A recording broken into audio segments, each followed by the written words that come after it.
Hello friend, स्वागत है आपका हमारे चैनल RLC ट्यूटोरियल्स पे। मैं हूं प्रशांत मिश्रा। जैसा कि सिंक्रोनस मशीन की जो क्लासेस हैं वो आपकी कंटिन्यू हैं। तो अब यहाँ तक हमने अभी तक लेक्चर 7 कवर किया है। तो आगे आपका जो लेक्चर नंबर 8 है वो है आपका related to the equivalent circuit of the synchronous machine. ठीक है, यानी इक्विवेलेंट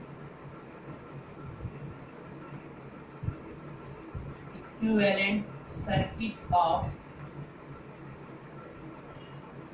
सिंक्रोनस मशीन। तो दोनों को देख लेंगे हम यहाँ पर, अल्टरनेटर और जनरेटर। ठीक है, इफेक्ट कुछ नहीं है, बस लास्ट में जब हमारा मशीन निकल जाएगी तो फिर हम अल्टरनेटर और मोटर को अलग कर देंगे, मतलब जनरेटर और मोटर को। देखिए, इक्विवेलेंट सर्किट की अगर आप बात करते हैं तो इक्विवेलेंट सर्किट में प्रॉब्लम क्या होती है कि मान लीजिए कि जो जनरेटेड ईएमएफ होता है, इंड्यूस्ड ईएमएफ, उसको अगर आप ई से रिप्रेजेंट कर रहे हैं, यहाँ पर अगर जो जनरेटेड ईएमएफ है,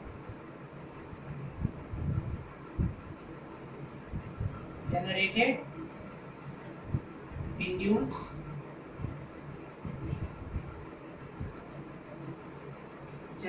इंड्यूस्ड ईएमएफ, आप इसको ई मान लीजिए यहाँ पर, क्योंकि अगर ई से डिनोट करते हैं तो बार बार अगर मोटर का केस आएगा तो ये ई भी बन जाएगा।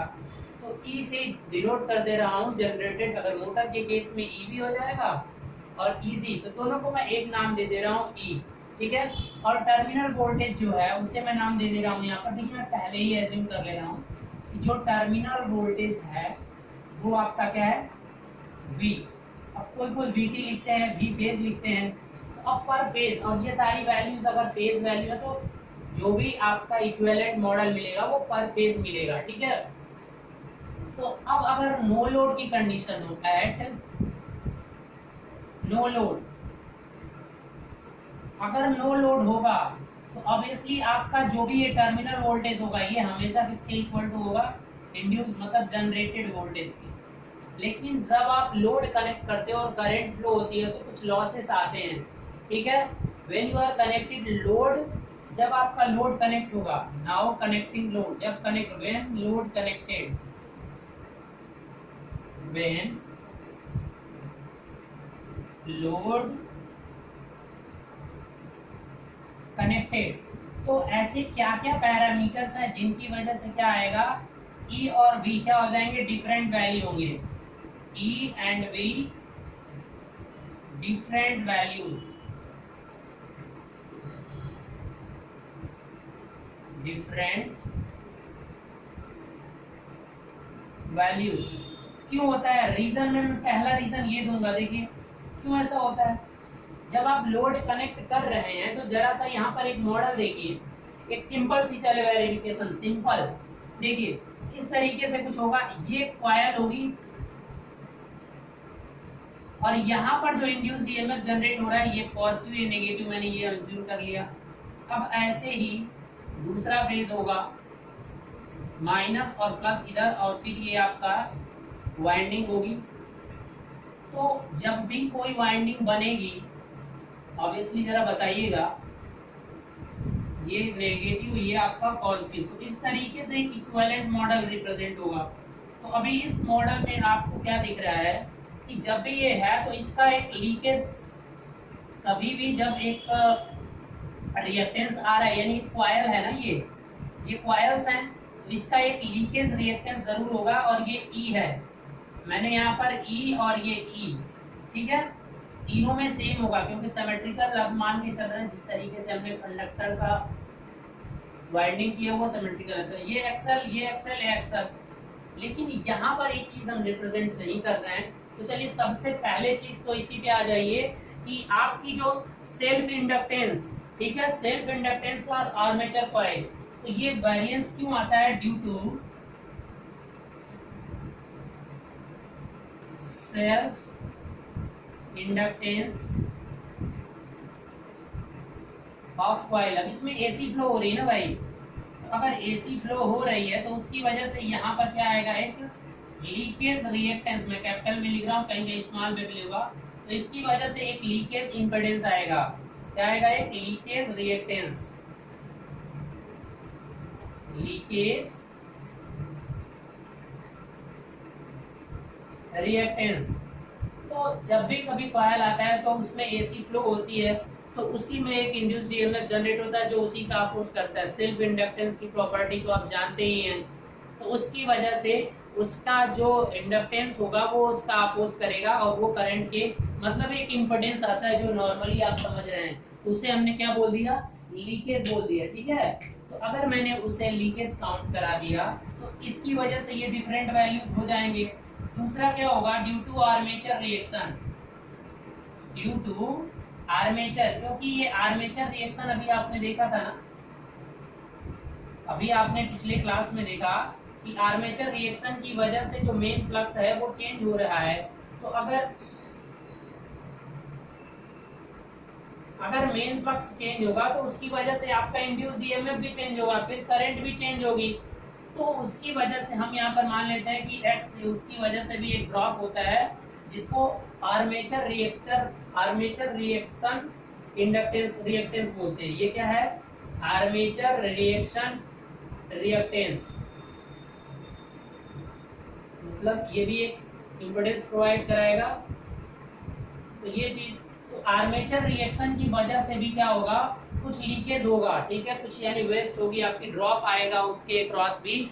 तो ये सारे के सारे रीजंस हैं। और रीजंस क्या हैं कि resistance of armature coils, resistance of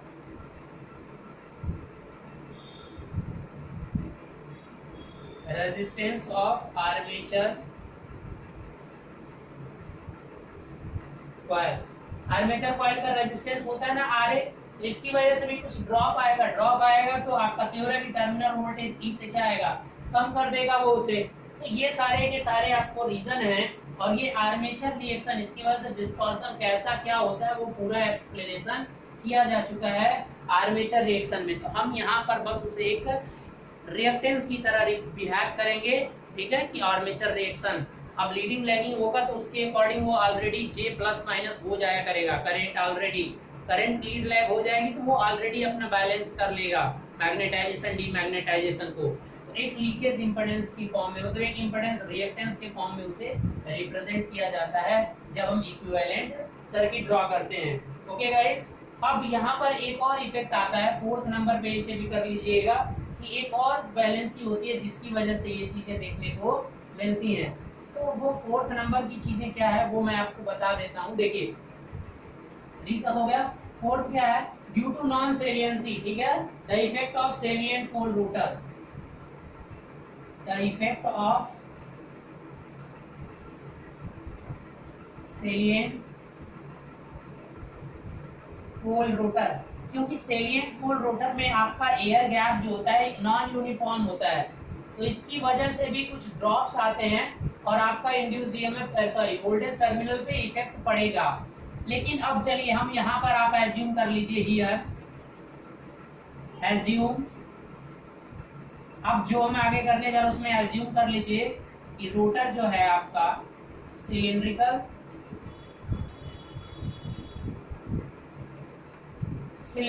rotor है। तो अगर सिलिंड्रिकल रोटर होगा तो ये वाला चीज उसमें नहीं आएगा। सिलिंड्रिकल रोटर के लिए ये 3 जो हैं, इनकी वजह से ही आपका जो वोल्टेज होगा वो क्या मिलेगा, अलग अलग देखने को मिलेगा। ठीक है गाइस, तो चलिए अब हम बनाते हैं इसका एक इक्विवेलेंट सर्किट। तो देखिए, अब जो अलग अलग फेजेस हैं इसी को हम इसमें बना देते हैं। और वो देखिए, अब सिंपल सी सारे डायग्राम्स ही हैं। देखिए, आप यहाँ पर फील्ड कॉइल दोगे, फील्ड कॉइल का कुछ रेजिस्टेंस होगा, ये आर एफ है, वेरी करा सकते हैं। यहाँ पर जो कॉइल है ये L F, field coil, field की बात हो रही है यहाँ पर, जो कि आर्मेचर पे लगा हुआ था। यहाँ से आप क्या देते हो, डीसी। तो डीसी दोगे तो इसकी वजह से एयर गैप, मान लीजिए ये एयर गैप है, तो इसमें आपका क्या जनरेट हुआ, फ्लक्स जनरेट होगा।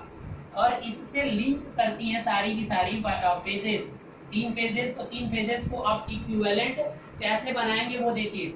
सबसे पहले हर एक कॉइल में इंड्यूस्ड ईएमएफ आता है, तो प्लस और माइनस एक, और साथ में एक लीकेज वाला पार्ट आएगा, और ये क्या आएगा, एक फिर आएगा ये एक्स आर्मेचर के थ्रू, और ये लीकेज, और फिर क्या आएगा, रेजिस्टेंस। तो इस तरीके से एक फेज का ये वी जब भी लिख रहा हूँ तो फेज वैल्यू, और यहाँ पर क्या है ये भी मान लीजिए फेज वैल्यू। तो ई जनरेट हुआ। ऐसे ही तीनों फेजेस में क्या होंगे, सेम होंगे, क्योंकि सिमेट्रिकल बनाया जाता है। तो सेम आपका ये लीकेज, आर्मेचर रिएक्शन और ये रेजिस्टेंस, ठीक है, आर ए आर्मेचर रेजिस्टेंस, और ये क्या हो जाएगा, सॉरी रोटर स्टेटर रेजिस्टेंस होता है, तो आर ए से रिप्रेजेंट करके केवल आर कर दीजिए, ठीक है ना, कोई फर्क नहीं पड़ता है, ठीक है। अब यहाँ पर क्या होगा, आर्मेचर रेजिस्टेंस कर दीजिए, क्योंकि आर्मेचर इक्वल, अब ये 2 हो गया। अब तीसरा फेज भी क्या हो जाएगा, ऐसे ही यहाँ पर मिल जाएगा आपको, leakage, this one and this resistance, this is again B, okay, and this is your plus minus E and this one is E। आप इस तरीके से क्या करेंगे, 3 फेज वोल्टेजेस को फाइंड करते हैं, XL, XA, RA। ये आर्मेचर नहीं, आर्मेचर रिएक्शन यानी टच से आर्मेचर रिएक्शन की वजह से ये लीकेज है। तो इस तरीके का ये आपने सर्किट दोनों चीजें देख रहे हैं। तो यहाँ पर मैंने रेजिस्टेंस भी नहीं दिखाया था, बस कॉइल दिखाया था, प्योरली कॉइल। तो यहाँ पर अब इस सर्किट को इसके हेल्प से 2 चीजें बढ़ाकर भी आप रिप्रेजेंट कर सकते हैं, ये आपकी चॉइस है, ठीक है। लेकिन साथ में अगर डेल्टा कनेक्शन होगा तब क्या होगा, डेल्टा होगा तो बस उसे डेल्टा में कर दीजिएगा, कोई फर्क नहीं पड़ता है, ठीक है। तो अब यहाँ से हम जब इक्विवेलेंट बन गया आपका इक्विवेलेंट सर्किट, लेकिन जब इक्विवेलेंट सर्किट लिया जाता है तो एक बात याद रखिएगा कि हमेशा पर फेज यानी किसी एक फेज को इसमें से उठा लीजिए, क्योंकि सिमेट्रिकल कनेक्शन है सारे, तो किसी एक फेज को आप रिप्रेजेंट कर लीजिए, फिर आपका इक्विवेलेंट मॉडल बन जाएगा। तो देखिए यहाँ पर अब पर फेज सर्किट, पर फेज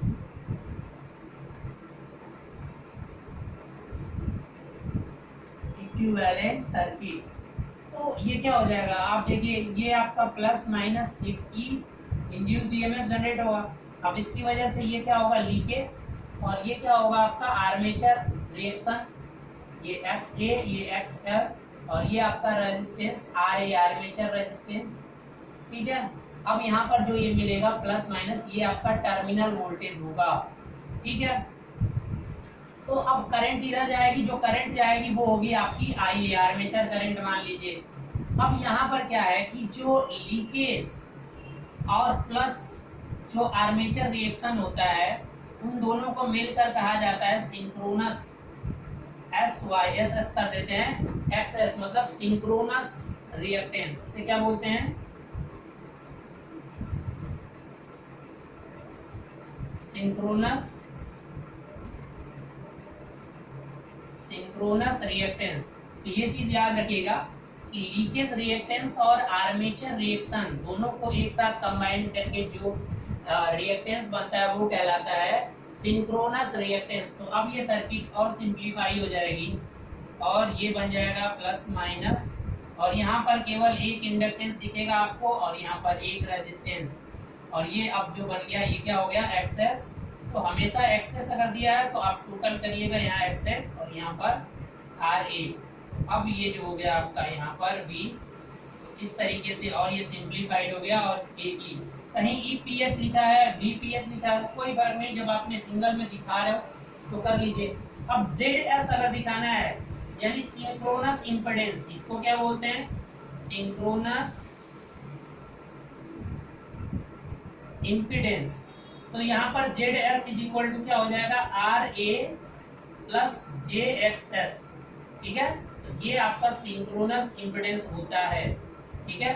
और आर ए की वैल्यू, सिंक्रोनस इम्पीडेंस की वैल्यू हर जगह एक्सेस की वैल्यू क्या होती है, ज्यादा होती है, more with respect to other machine.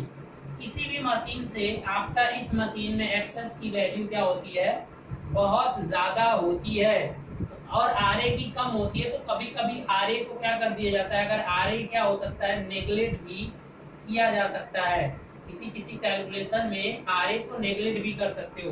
तो अगर आर ए को आप नेग्लेक्ट कर देते हो तो उस समय आपका क्या हो जाएगा, Z S is equal to केवल किसके हो जाएगा, जे एक्स एस की, मतलब ओनली क्या हो जाएगी आपकी, जो ये बात होगा यहाँ पर रेजिस्टेंस में, केवल आपका क्या होगा, एक्सेस सिंक्रोनस रिएक्टेंस होगा। तो बहुत सारे कैलकुलेशन इजी हो जाएंगे, क्योंकि एक्सेस जो होता है अगर इस केस में ग्रेटर देन होता है आर ए, तो ऐसा किया जा सकता है। तो अप्रोक्सीमेशन में आरए को नेग्लेक्ट किया जा सकता है, अगर कहीं हमें डेरिवेशन करते समय जरूरत पड़ेगी तो हम ऐसा कर लेंगे। Is it clear? तो अब देखिए, अगर यहाँ से ई को लिखना हो तो आप कैसे लिखेंगे बताइए। अब यहाँ से चूंकि एसी की बात हो रही है तो सब कुछ फेजर में लिखा जाएगा।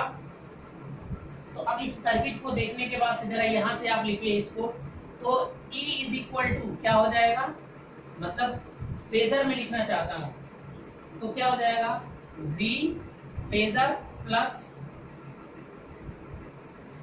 क्या हो जाएगा बताइए, करंट इसमें क्या जा रही है IA और उसको फेजर लीजिए, और RA प्लस IA फेजर और इनटू क्या हो जाएगा XS फेजर।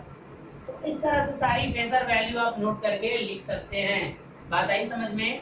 या इसको ऐसे भी लिखा जा सकता है, V प्लस फेजर आपका IA और RA, और यहाँ पर क्या JIA, और क्या कर सकते हो XS कर सकते हो यहाँ फेजर। इस तरीके से भी लिख लो। या तो अब क्या हो जाएगा, phasor E is equal to ऐसे भी लिखा जा सकता है, V प्लस IA और ZS। Is it clear? तो इस तरीके से अगर आपके पास कैल्सी है तो सारी चीजें अब फेजर में होंगी। इसका मतलब क्या है कि E का एक एंगल भी होगा और साथ में मैग्नीट्यूड भी होगा, और E का जो बार आएगा वो हमेशा क्या होगा कि एक E और एंगल क्या होता है डेल, ठीक है, जिसे क्या बोलते हैं लोड एंगल, ठीक है। इसका जो एंगल आएगा लोड एंगल आएगा। चलिए अभी हम फेजर बना रहे हैं तो देखते हैं किस तरीके से ये सारी चीजें आपके सामने रिप्रेजेंट होंगी। It is clear? तो चलिए अल्टरनेटर और आपका दूसरा मोटर, दोनों के केसेस में हम सारी चीजें देख लेते हैं, ठीक है। तो अब फेजर देखते हैं।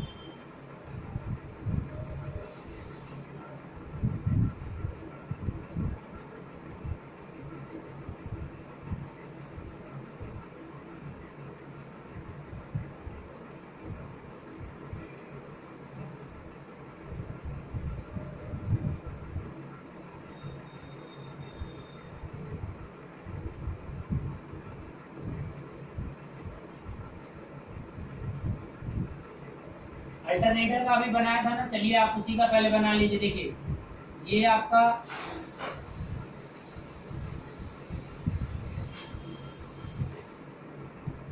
प्लस माइनस,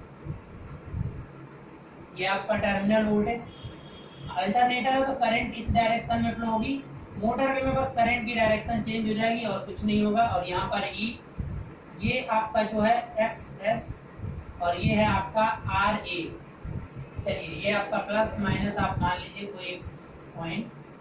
तो अब मान लीजिए कि यहाँ पर जो आप लोड अगर कनेक्ट कर रहे हैं तो करंट फ्लो होगी। करंट तो तभी फ्लो होगी ना जब आप यहाँ पर क्या करेंगे, लोड को कनेक्ट करेंगे। तो अगर लोड क्या हो कि लोड, अब मान लीजिए कि लोड क्या है लैगिंग, तो आप जो टर्मिनल वोल्टेज है इसको रेफरेंस ले लीजिए।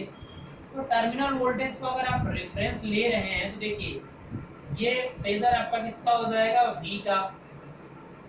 अब यहाँ से I जो इसमें फ्लो होगी वो V से क्या करेगी, लैग करेगी, क्योंकि लैगिंग आपने लिया है, एज्यूम किया है कि लोड लैगिंग है। तो जो करंट फ्लो होगी वो लैगिंग का मतलब कुछ इस डायरेक्शन में, ये आपकी क्या होगी IA, आर्मेचर करंट ऐसे फ्लो होगी। ये आपका फाई हो गया phase angle. Is it clear? तो यहाँ से जो ड्रॉप होगा, जो RA में ड्रॉप होगा और यहाँ पे ड्रॉप होगा, उसी दोनों को माइनस करोगे तो इसमें से ये दोनों माइनस करोगे तो ये मिल जाएगा। तो देखिए आपको क्या करना पड़ेगा, जो रेजिस्टिव ड्रॉप होता है वो IA के सेम डायरेक्शन में होगा, यानी इसी के सेम डायरेक्शन में ड्रॉप करिए। ये ड्रॉप क्या होगा IA RA, और यहाँ से परपेंडिकुलर जो ड्रॉप होगा, एक्सेस की वैल्यू ज्यादा होती है इसलिए ये कम होगा, ये ज्यादा होगा।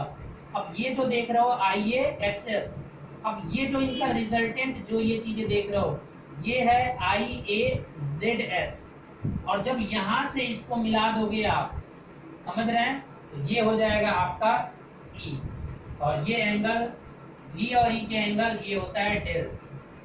Is it clear? तो इस तरीके से ये फेजर आपका बन गया।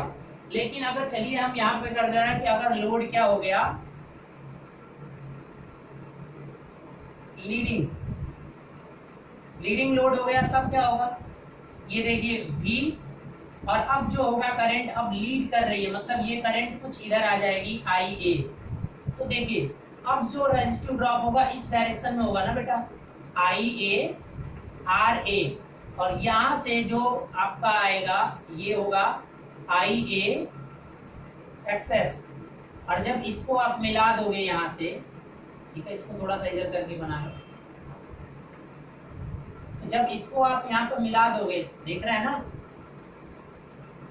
तो ये जो होगा वो क्या हो जाएगा E, और ये जो लाइन देख रहे हो ये होगा IA ZS, यानी यहाँ से जो यहाँ तक का एंगल था वो था फाई लीड, और E और V के एंगल जो होता है यहाँ से यहाँ के बीच का जो एंगल देख रहे हो ये होता है आपका डेल।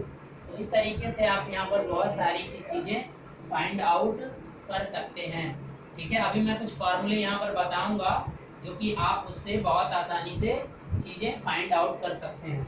अब जरा यूपीएफ पे आ जाइए, अगर यूपीएफ हुआ तब क्या हो जाएगा, ये आपका V है, अब I भी क्या होगा, इसी डायरेक्शन में होगा,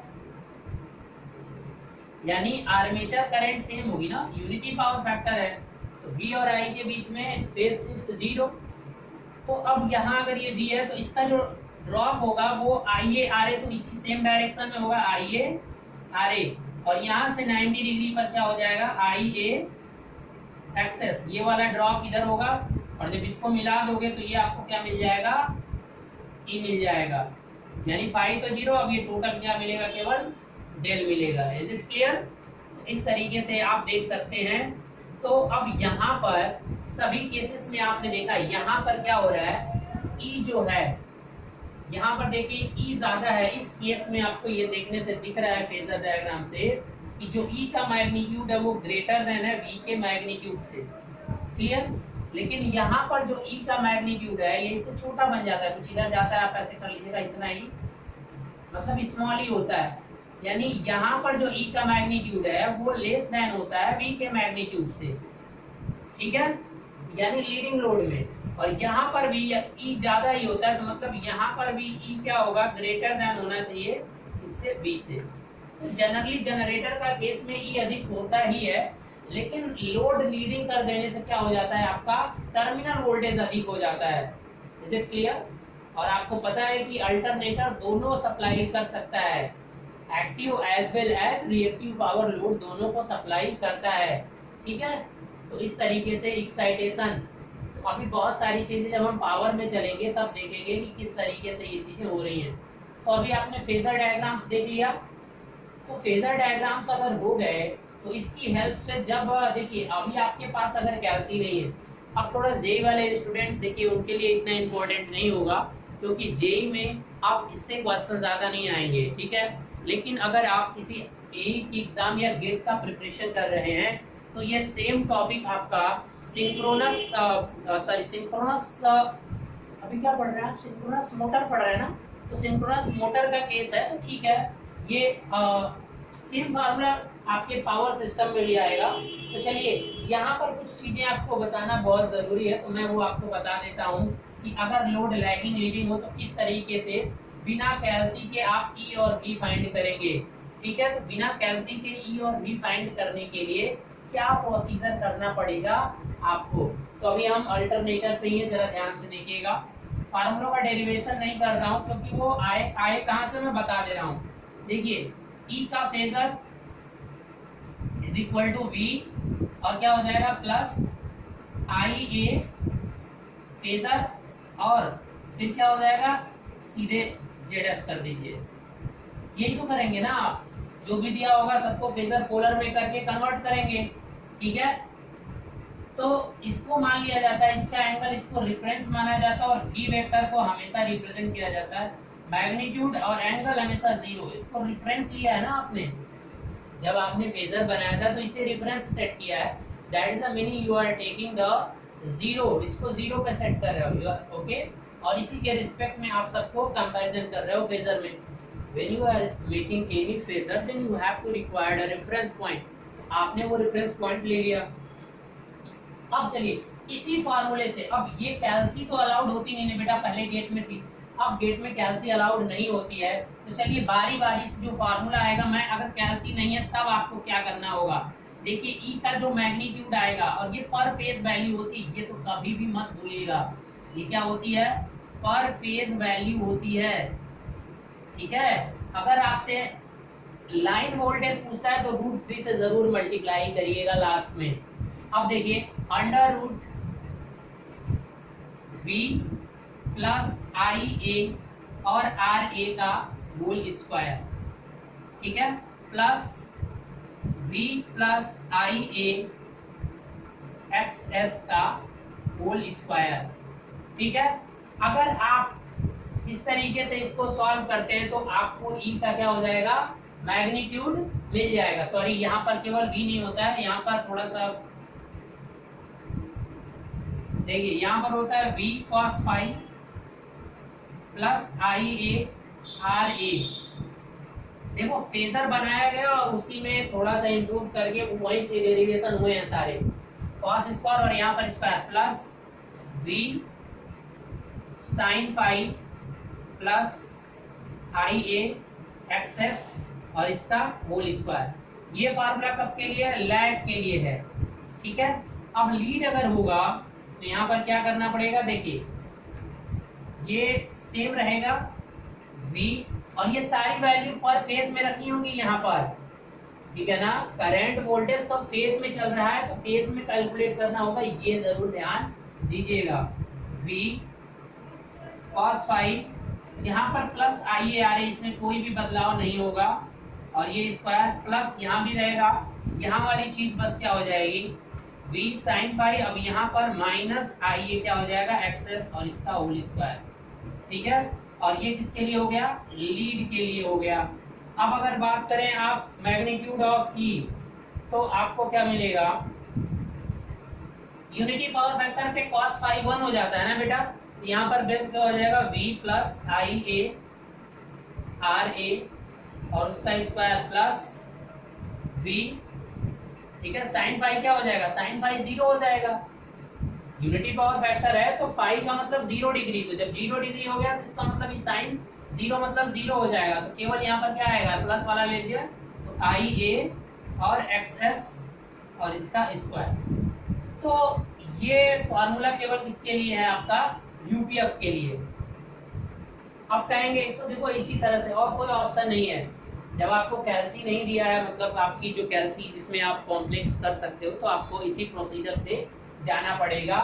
ठीक है, और इस तरीके से ही सॉल्यूशन कहाँ हुआ, देखिए फेजर में जाके, चूंकि उतना मतलब नहीं है, लेकिन जब आप प्रूफ करने जाओगे तो इसी को थोड़ा सा आगे बढ़ाएंगे। देखिए अब इसी को जब बढ़ाओगे तो इस तरह से लिख सकते हो ना, E angle del is equal to V angle 0 plus I A angle minus phi, क्योंकि लैग लेकर चल रहे हो, और फिर जेड एस और एंगल क्या हो जाएगा, थीटा एस।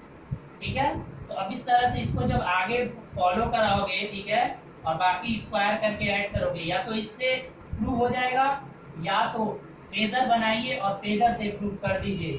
ठीक है, लैग वाला जैसे इस तरह से बनता है, वी आई ए आपका इधर हो गया, आई ए आर ए ड्रॉप ये हो गया, ये चला गया, इस तरीके से बनेगा।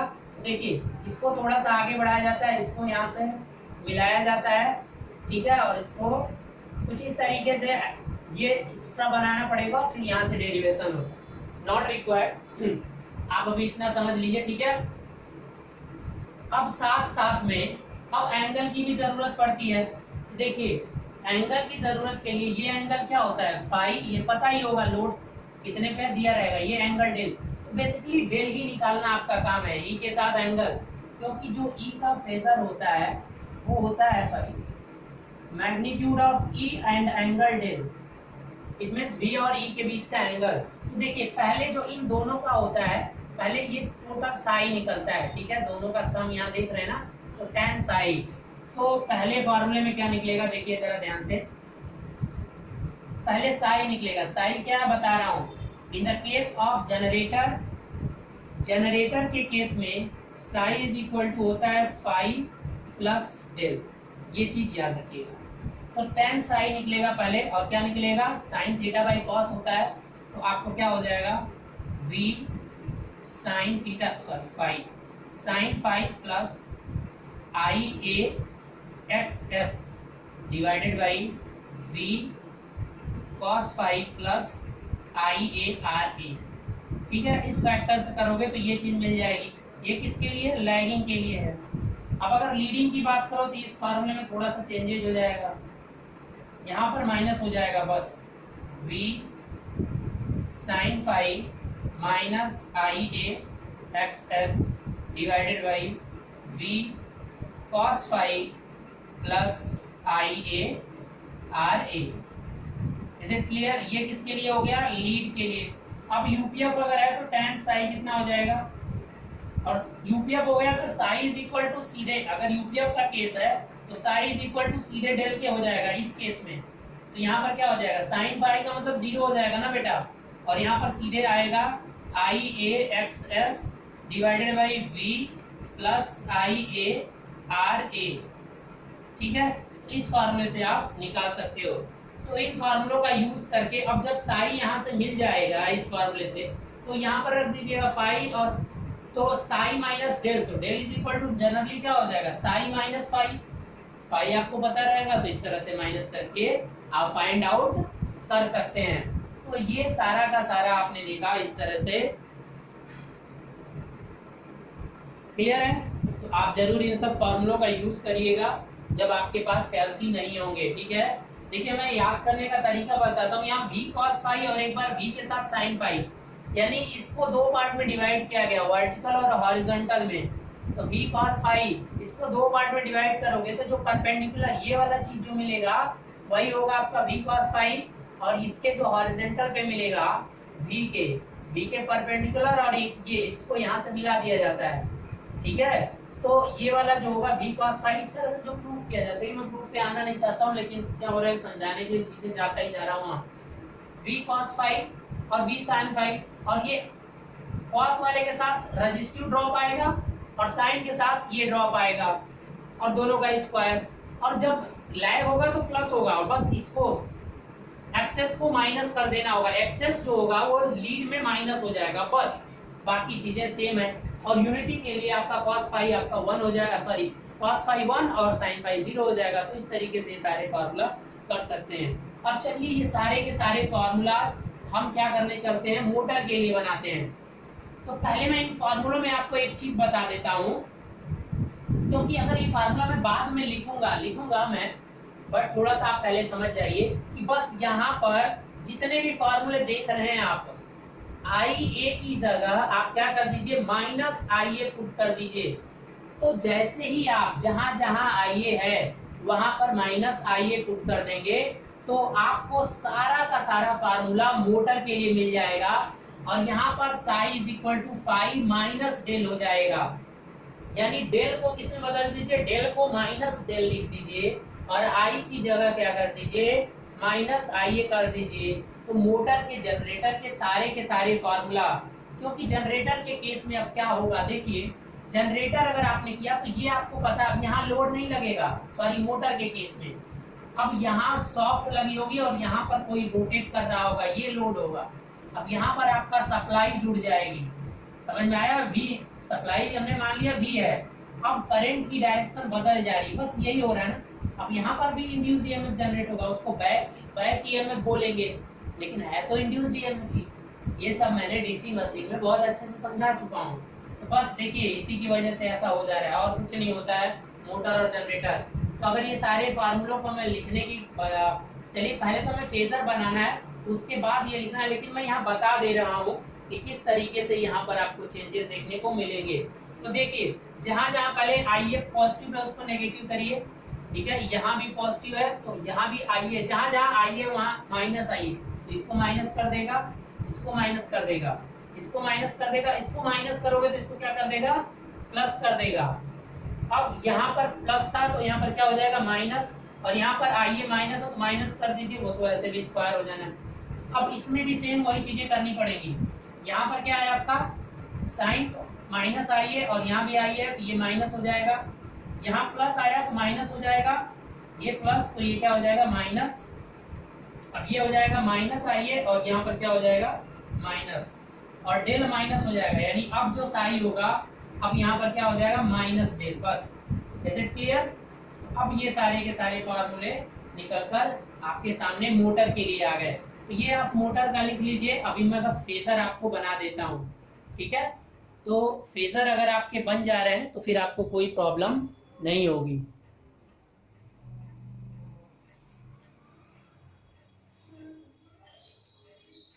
लाइट चली गई लग रहा है।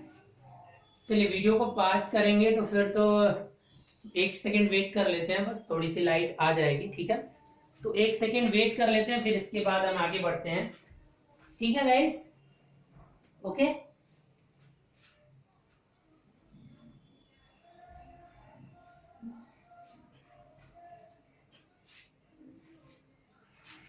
चलिए जनरेटर का देखिए, मोटर के केस में जो फेजर डायग्राम होगा वहां पर भी बस जो करंट आ रही थी, जैसे अभी आर्मेचर रिएक्शन में बताया था, सेम वैसे ही आपको उसमें कर देना होता है। चलिए लाइट आ नहीं रही है तो इसलिए अब स्टॉप करते हैं। तो मोटर का आप बना लेना, ठीक है? मोटर के केस में जो आपके क्या फेजर्स बनेंगे वो आप बना लीजिएगा, बस डायरेक्शन क्या कर देना होगा, चेंज कर देना होगा। चलिए ठीक है, आ गई लाइट तो फिलहाल देख लेते हैं, ठीक है? चलिए तो अब हम इसका फेजर देख लेते हैं। ये फार्मूलों को दोबारा आप जरूर लिख लीजिए, मैं मिटा दूं या स्क्रीनशॉट हो जाएगा आपका? चलिए मैं मिटाता हूं अब इसे।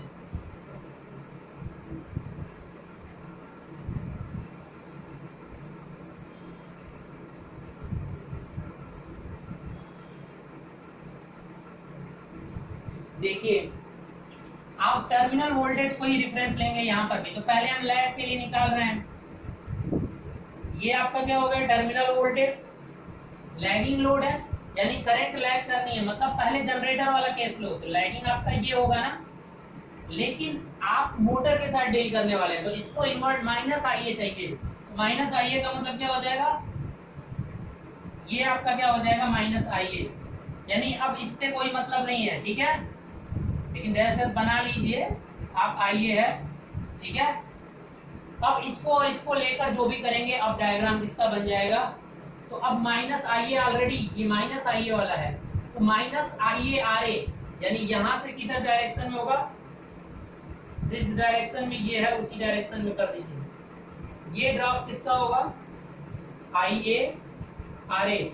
अब यहां से क्या होगा, यहां से जो आपकी अगली ड्रॉप होगी वो कैसी होगी बताइए, minus I A R a और माइनस आई ए एक्स ए का जो ड्रॉप करना है वो कितना हो जाएगा, माइनस आई ए एक्स ए, ठीक है?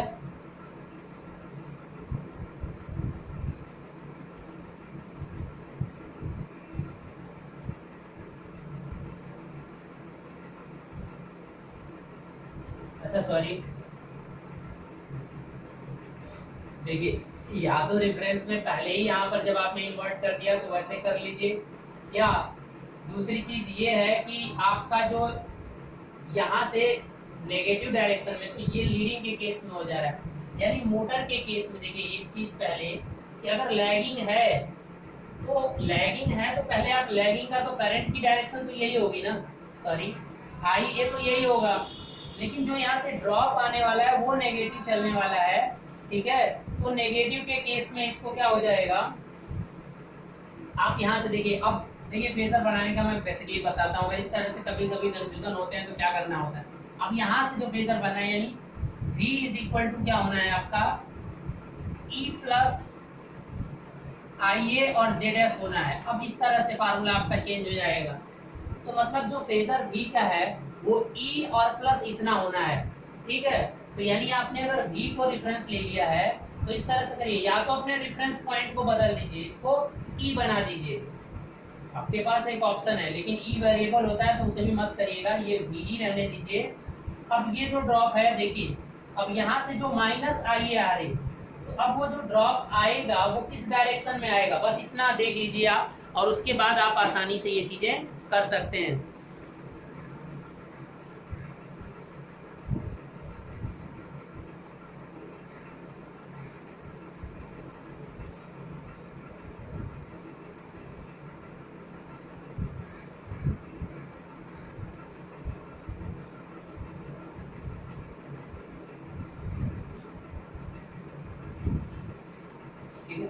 ये आपका देखिए मोटर का केस तो हो गया, लेकिन जो ड्रॉप आने वाला है वो नेगेटिव आने वाला है, यानी ये V, तो यहाँ से इसके अपोजिट में आएगा।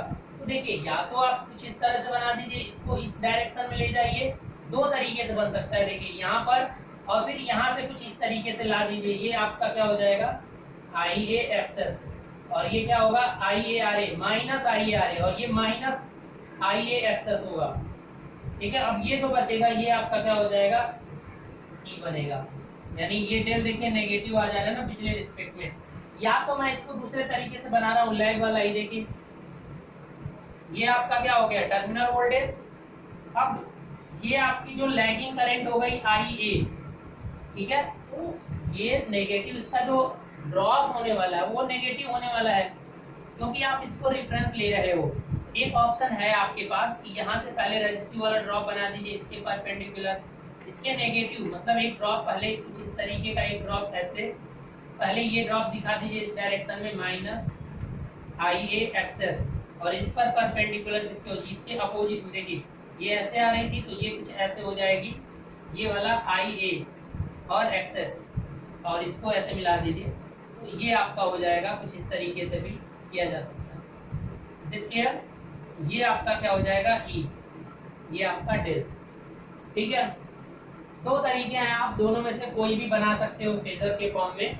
ठीक है, तो लैगिंग के केस में ये चीजें बना देंगे। देखिए सिंपल सी बात है कि अगर मैंने रेफरेंस E को चेंज किया होता तब इस तरीके का कोई कंफ्यूजन नहीं होता, लेकिन यहाँ पर इस तरीके से थोड़ा सा बन जाएगा। मैं एक बार फिर से बता देता हूँ क्योंकि आप लोगों को लग रहा है कंफ्यूजन हो रहा है। तो देखिए अगर इस तरीके का बनाना है, लैग लोड कर रहा है, लैगिंग होने का मतलब क्या हुआ कि यहाँ से सप्लाई जो दी जा रही है अब वो लैग है, पहले ये लोड था अब सप्लाई लैगिंग है, मतलब V और जो I यहाँ से जा रही है IA, इनके बीच में लैगिंग का रिलेशन है। तो सिंपल सा मतलब है कि अगर आपने V को रेफरेंस लिया V, ठीक है, तो V जो है E माइनस समथिंग आना है, इसीलिए ऐसा हो रहा है। रेफरेंस आपने नहीं बदला, मैंने कहा कि अगर ये फार्मूला बदल रहा है तो आप रेफरेंस को बदल दीजिए, बट नहीं बदला आपने। तो यहाँ से फार्मूला अगर E इज इक्वल टू लिखना चाहें तो अब V माइनस क्या हो जाएगा IARA, तो IAZS कर दीजिए। तो V को ही आपने रेफरेंस लिया तो अब माइनस IA करना पड़ेगा। तो पहले तो आप IA बनाइए ना, पहले IA क्या होगा, अगर लैगिंग लोड ले रहे हो तो ये आपका क्या होगा IA, लेकिन जो ड्रॉप होगा ना बेटा, जो ड्रॉप की डायरेक्शन होगी वो डायरेक्शन होगी इसके अपोजिट डायरेक्शन में, क्योंकि यहाँ नेगेटिव आ जा रहा है। जनरेटर वाले केस में नेगेटिव नहीं आ रहा था, इसलिए तो मैं माइनस IA कर रहा था हर जगह। तो अब यहाँ से जो ड्रॉप आने वाला है रजिस्टिव ड्रॉप, वो कहाँ पे आने वाला है, वो इसके अपोजिट में जाना है। बात आई? तो इसलिए अपोजिट में जब जाना है तो आप क्या करिए कि अब यहाँ से अगर इसको बनाना है तो V और V से माइनस IARA, तो पहले माइनस IARA दिखाना है। तो देखिए इसके अपोजिट डायरेक्शन में, यानी इस साइड में आपका क्या हो जाएगा IARA।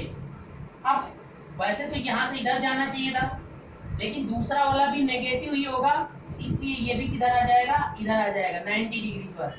अब ये जो होगा आपका माइनस IA एक्सेस और ये माइनस IARA, अब ये जहां पर मिलेगा वही क्या हो जाएंगे आपका, ये होगा आपका E, ये होगा डेल।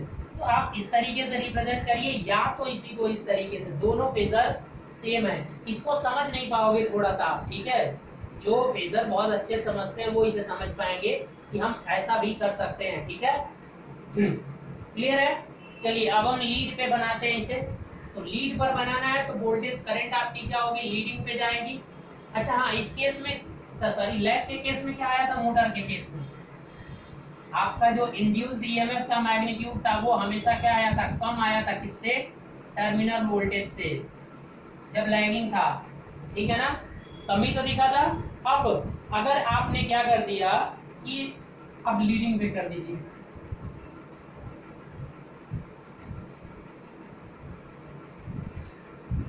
V ग्रेटर हो गया था ना, V कम हो गया था, यानी ये ग्रेटर हो गया था।